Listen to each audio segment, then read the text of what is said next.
It is unprecedented in many ways on this. People need to understand the timeline that we're dealing with. The first debates for the primary will be this August, so they're not that far away from the first presidential debates that will come out on the Republican side. Then the nomination by this time next year will be locked up for some candidate in this process. So for the folks that are choosing to be able to get in and those that are choosing to be able to stay out, this is the season when we're going to see people make those hard choices, whether they can get the finances, whether they can have the support of the American people, and to be able to build the momentum. Because again, by the time we get to April of next year, this is locked up on who the nominee is, and it'll move forward. And by really the end of August, September, October, we'll see the real momentum and where things are going. All right, Senator Langford, thank you very much for watching this with us as we watch this live shot over New York City. We want to go to the Department of Justice, where David Spunt, our reporter, is standing by there. David, what can you tell us this afternoon? Well, Martha, tomorrow is just one of several cases facing the former president. Tomorrow, no question, will be groundbreaking, history-making, but some say it's the least of the former president's legal troubles as we await for him to leave this plane right now. And that's not coming from me. That's coming from the mouth of the president's former Attorney General, Bill Barr. Now, here in Washington, Martha, Special Counsel Jack Smith is moving at a rapid pace. He was appointed by the current Attorney General Merrick Garland in November. So far, he's gotten Trump's own attorney, Evan Corcoran, to testify before the grand jury. He's also fighting to get Mike Pence to do the same. Smith is investigating the former president's efforts to overturn the 2020 election. There's a Secret Service. The Mar-a-Lago documents, more than 10,000 taken Thank God. the White House to Florida, about 100 marked classified, according to DOJ officials. We see those officials right now with the looks like Secret Service agents walking down the staircase right there. Now, the Washington Post out with reporting yesterday back on this document case that Special Counsel Jack Smith is looking at obstruction. The Post reports documents were moved, and the former president formally examined some of those documents after DOJ issued a subpoena to return them. Martha, a source familiar with the probe, told me Secret Service agents connected to Trump have been subpoenaed and are expected to testify before the special counsel's grand jury in Washington, D.C. later this week. These are agents that are around Trump in Florida, and this is related to the documents probe. Of course, right now he's getting ready to face charges in New York for this alleged hush money payment, but several other legal challenges facing the president that are moving full speed ahead, Martha. Indeed. I did not see the former president come off the plane as of yet. We did see what we expect were Secret Service officials. You can see sort of a half circle of vehicles that are around this plane. There's a tremendous amount of security that is going into this, as you might expect. And last week, when the indictment came forward, we were told that every New York City police officer was told to be in uniform and on the job to make sure that everything remains safe in this environment. And we would expect that it will go off smoothly. Tomorrow, we're waiting to find out exactly what time this arraignment will take place. When it's unsealed, last week we heard there are dozens of charges in this. I remember talking to Andy McCarthy about that. He said, when he did the Blind Sheik terrorism case, he said, I had about a dozen charges. He said, you don't want to overladen your indictment with charges that are not focused and are not relevant. So he was critical of the number that reportedly are in this indictment. And as I said, if the earlier reporting is accurate on this, and of course that could change when we see it tomorrow, but if the earlier reporting is accurate, it's that most of them are misdemeanors, which is what this whole case was a misdemeanor case that was not pursued by the Federal Election Committee. There's the pilot. Not pursued by the feds at the New York level or at the national level, and then Bragg decided to reopen this binder and start going through it, and then he hired a former DOJ attorney to come back and dig into it as well, and then lo and behold, they came forward with this grand jury that was charged with taking a look at this case, and then we saw a number of witnesses who testified to this grand jury, and then indeed the indictment. We've got news that there was going to be an indictment on this last week, and we will see tomorrow morning the President of the United States, the former President of the United States, indicted in a Manhattan courtroom. Not clear how much we will see of this when it does happen tomorrow. I'm told there are no underground entrances to 100 Center Street. There have been some mixed reports on that, but I'm told that there isn't any other way to get in other than to cross the sidewalk and head into that building.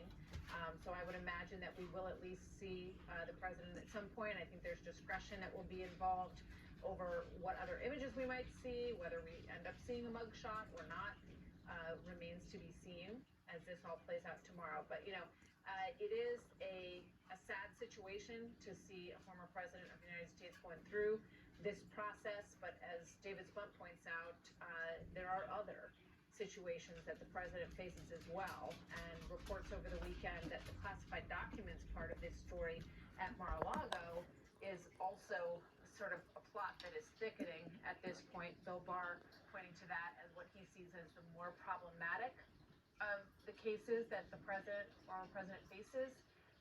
So we'll see what comes of that as we wait for him to get off of this plane. Do we have John Yoo with us, guys? All right, let's bring in former Deputy Assistant Attorney General John Yoo, now a law professor at UC Berkeley. Sir, thank you for joining us. All right, we'll give you more as it comes in. I'm going to put the phone down. My hands kill me again. Aircraft. Your thoughts as we watch this, sir? Martha, you put your finger on The leader of the free world, and it's a flaw that's being and soon to be number 47 president, huge political, unprecedented political. after we get this BS behind us. Is that you have a New York DA here turning a misdemeanor. Then we can turn our attention to them. To prosecute a former president for a campaign violation. The main problem there is, as you point out, Martha, it's up to the U.S. Justice Department to prosecute campaign violations. It's a federal law, not a state law.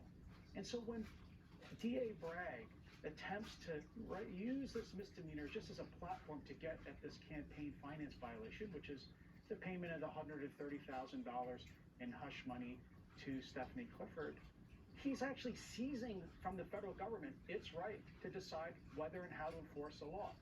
The Supreme Court has said New York officials, state officials, are not allowed to do that. The Supreme Court has told Arizona, for example, that it can't use a misdemeanor law to try to actually enforce federal immigration Is that laws Melania? because they feel the federal government isn't enforcing Or them. Ivanka? That's the case here. Here, as you point out, Martha, the federal prosecutors in New York, where Andy McCarthy was once a prosecutor, already investigated this case. They decided to go after Michael Cohen, and they dropped at that point. They didn't think that charges against former President Trump either could be made or that it was in the public interest to bring them.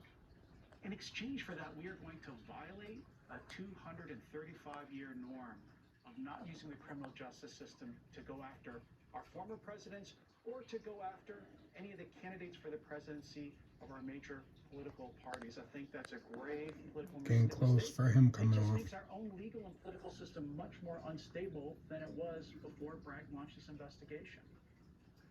So how do you see this playing out? You've pointed out how tenuous this is in terms of the legal legs. That I hope when they lose, they have to reimburse him for his at this point, his expense of this. Indictment, which, as we, is often said, a grand jury can indict a ham sandwich. The bar is very, very low. All they have to do as a body is say, well, there's a chance that these charges might have merit, right? I mean, that's essentially the bar here. Yeah, the bar is very low for a grand jury. For example, the other side doesn't show up. President Trump doesn't get a chance to put on his evidence. There's no lawyers there. It's only a one-sided story that's told to a grand jury, and it's not proof beyond a reasonable doubt, and it's not innocent until proven guilty. As you said, Martha, you're just asking the grand jury, is it possible, is it probable that there's something illegal might have happened here?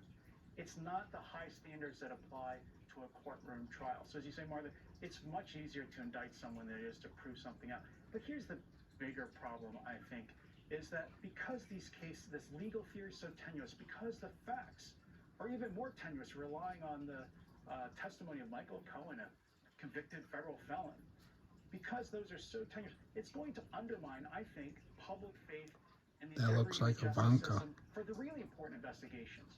The January 6th investigation, and as you just mentioned, the Mar-a-Lago classified documents investigation. If you see, our legal system and our criminal justice system depend on the cooperation and the faith of the American people. If they see this kind of circus go on in New York City with these implausible facts and this twisting of the law, they might well doubt the other two much more important investigations, even though they may not even be linked, and that would be harmful to the cause of justice in our country too. Yep. John, stay with us if you would. I'm going to also bring into the conversation former federal prosecutor Andy McCarthy. Okay, while they're talking, I'm going to put it down. Who are watching this, the luggage I'll bring it back as soon as we see him come off. My guess is that they don't want to get off the plane until the luggage is in the cars, and that way they can just come down the stairs and be ready to go. So we're just kind of watching this. We've all waited for our luggage at airports, and that's kind of what we're seeing play out right now. Andy McCarthy, question for you. So if there is one felony in this indictment, and we're going to see the whole thing tomorrow, obviously, let's assume that this Class E felony, that even if there's a conviction on it, what's the range of what could happen then, given the nature of this alleged crime? Well, I would think that with no criminal record that President Trump wouldn't be looking at any jail time out of this, but that wouldn't be guaranteed. It would have a maximum sentence of 4 years, minimum of 0. Hard to imagine a judge in New York where And there he is. There's the man. Prosecute serious crimes and to move them Thank down you, from sir. felonies Yeah, down you to can God do bless you. turnstile, you can do prostitution, you can do pretty much anything. Here it comes. Us patriots are here with you. Down the stairs now, Andy, as we Show watch us this. the man, we'll show you the warrior. There's the warrior. On day one, he said he wanted to get Trump, A, and B, he said that he was going to not prosecute many, many low-level crimes across Manhattan. Andy.